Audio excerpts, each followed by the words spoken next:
déjà on est face à une véritable hypocrisie du Conseil régional qui dans sa convention écrite en négociation entre guillemets avec les organisations syndicales impose la présence d'un contrôleur dans chaque train et qu'en réalité main dans la main avec la direction ils organisent et désorganisent en gros le service pour pouvoir mettre en place ce qu'on appelle l'ES, c'est-à-dire l'équipement agent seul des trains pour les remplacer par des vidéos.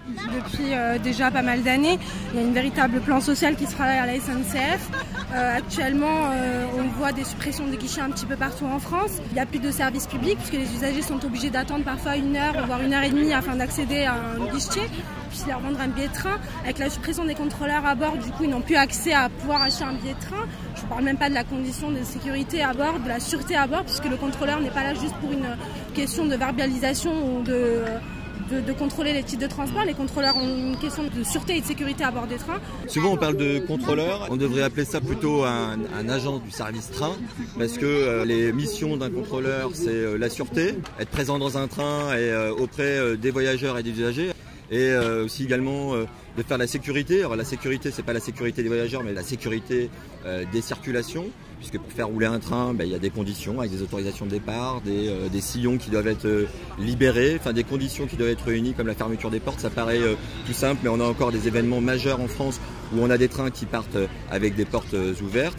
Et également service. Et là, ça fait notion à un rappel à ce qu'est le service public, c'est-à-dire de la proximité, de l'humanisation dans les trains pour informer sur les correspondances, donner des informations aux voyageurs.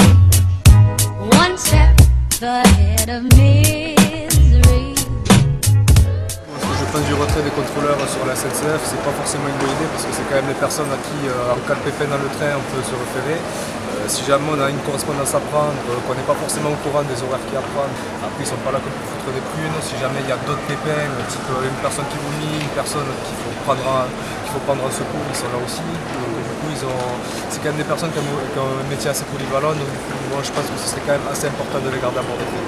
Je suis contre, parce qu'une machine c'est pas 100% sûr, et derrière il faut de l'humain quand même pour contrôler tout ça. Et en plus, ça va créer encore du chômage, sachant qu'on en ajoute pas mal à tous les niveaux, que ce soit la SNCF comme d'autres. Donc ça serait bien que l'humain reste quand même derrière toutes ces machines. C'est un véritable plan social qui est en train de se dessiner depuis des années, notamment avec la fermeture des guichets, en passage d'équipements agents seuls, puisque maintenant les mécanos sont devenus des hommes à tout faire à bord des trains, puisqu'ils doivent conduire, vérifier à la sécurité et à la sûreté, ce qui était avant le job d'un contrôleur à bord des trains. Aujourd'hui, il y a des billets. Et on s'aperçoit qu'avec la méthode de la direction et du conseil régional, on va mettre des équipes volantes dans les trains. Quand ils vont passer dans le train, ils vont facturer fortement les usagers et les voyageurs. On pourrait faire la gratuité du train, c'est-à-dire vraiment un bien commun public.